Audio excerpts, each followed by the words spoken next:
Hola, soy Juan Torres López. Bienvenida, bienvenido a mis lecciones de economía en 10 minutos. ¿Hay un único pensamiento económico o existen varias formas de entender la economía?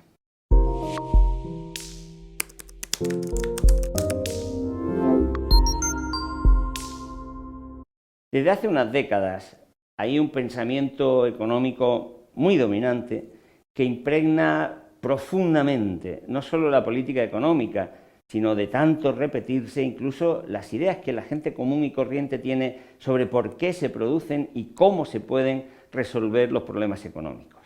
Predomina la idea de que los mercados lo resuelven todo, que los gobiernos solo entorpecen, son el problema, se dice.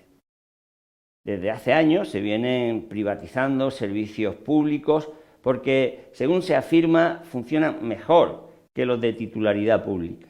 Todo lo que tenga que ver con el Estado se rechaza, empezando lógicamente por los impuestos y el gasto público.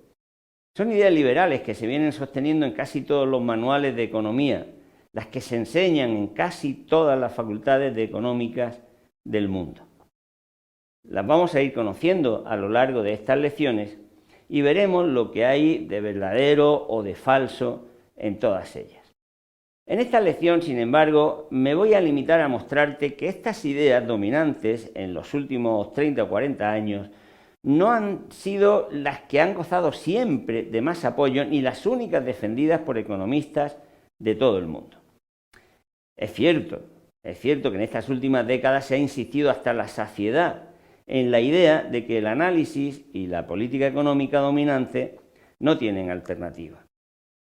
Es una afirmación que inicialmente puso en marcha Margaret Thatcher para rechazar cualquier oposición a los programas de privatizaciones que llevó a cabo su revolución conservadora, que lideró junto a Reagan y que ya había empezado, por cierto, a aplicarse en la dictadura de Pinochet en Chile.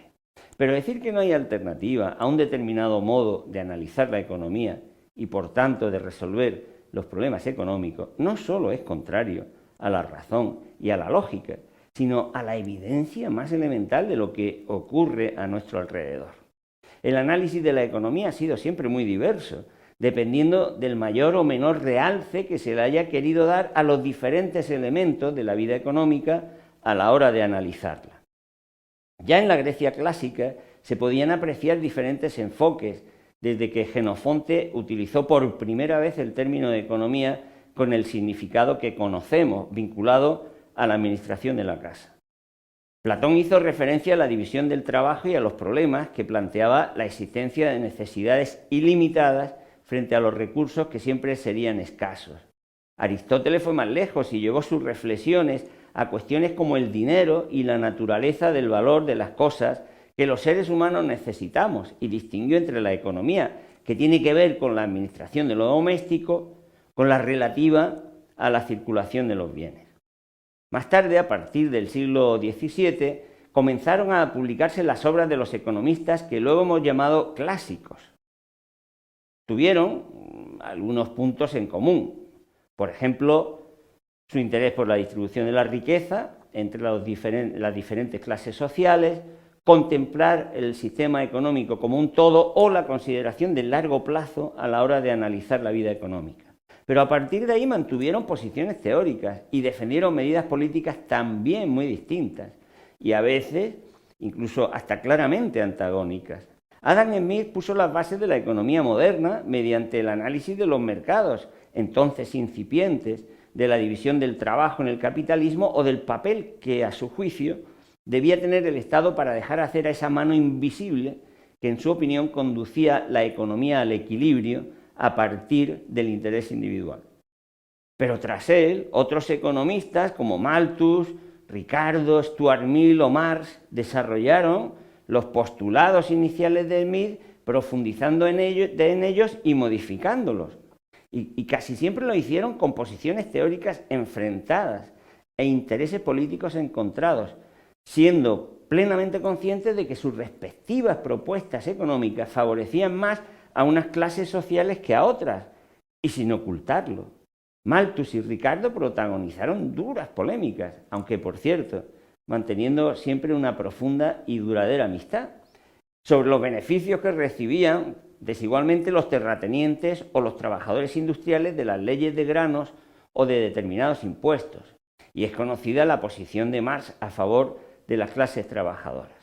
Por eso todos ellos utilizaban la expresión economía política, porque eran conscientes de que los problemas económicos que analizaban no podían entenderse sin tener en cuenta todo el entramado político, legal y social que rodea la economía y en el que se plantean y resuelven los conflictos sociales. A finales del siglo XIX, casi al mismo tiempo y desde 3 puntos geográficamente distantes, se puso en marcha la llamada Revolución Marginalista, con Gibbons en Inglaterra, Menger en Austria y Walras en Suiza, que culminó con una nueva escuela o perspectiva que se conoció también como economía neoclásica. Se dio entonces la vuelta no solo a los postulados de la economía clásica, sino a su modo de analizar la economía. Se comenzó a pensar solo a corto plazo, se estableció que los mercados son mecanismos automáticos, se rechazó la intervención del Estado y ya no se pensaba en términos de clases sociales, sino solo de comportamientos individuales. Sin embargo, a partir de esos principios, la economía neoclásica también fue heterogénea. Unos economistas, por ejemplo, asumieron las ideas liberales con mucha intensidad, mientras que otros dieron un papel muy reforzado a las instituciones. Más tarde, después de la Segunda Guerra Mundial, hubo un largo periodo de predominio de las ideas de John Maynard Keynes, que había criticado profundamente las ideas neoclásicas. Pero incluso dentro de lo que se llamó el keynesianismo hubo desarrollos bastante diversos que fueron dando lugar a ramas del pensamiento claramente diferenciadas, no solo en sus postulados teóricos, sino en las propuestas de política económica, en el ámbito fiscal, del comercio internacional, del desarrollo, de las finanzas, el desempleo o los precios. Keynes, por ejemplo, fue un hombre muy práctico y solo se interesó por resolver los problemas inmediatos, de corto plazo, y apenas prestó atención al comportamiento económico individual. Muchos economistas keynesianos se distinguieron entre sí realizando otras perspectivas diferentes. Entre los años 1970 y 80 del siglo pasado hubo un gran cambio, una gran crisis, y se cuestionó el análisis y la política económica keynesianos. Fue entonces cuando reaparecieron las corrientes liberales, el llamado neoliberalismo, que rescató las ideas de la economía neoclásica bajo la batuta de Milton Friedman y su escuela de Chicago. Frente al predominio que Keynes y el keynesianismo habían dado a las políticas fiscales, Friedman y sus seguidores defendieron el protagonismo de la política monetaria. Por eso se conocieron también como monetaristas. Y aunque en la teoría criticaban y rechazaban la intervención del Estado, en la práctica la verdad fue que los gobiernos inspirados por sus ideas neoliberales fueron muy intervencionistas, aunque eso sí para privatizar y favorecer el interés privado. Y de hecho, bajo su predominio se han registrado, como veremos, los mayores niveles de deuda pública de la historia. Y aunque en estos últimos años el predominio de estas ideas ha sido extraordinario, no han dejado de difundirse análisis desde otra perspectiva y con resultados y propuestas de política económica alternativa a las ideas liberales, como veremos en la siguiente lección.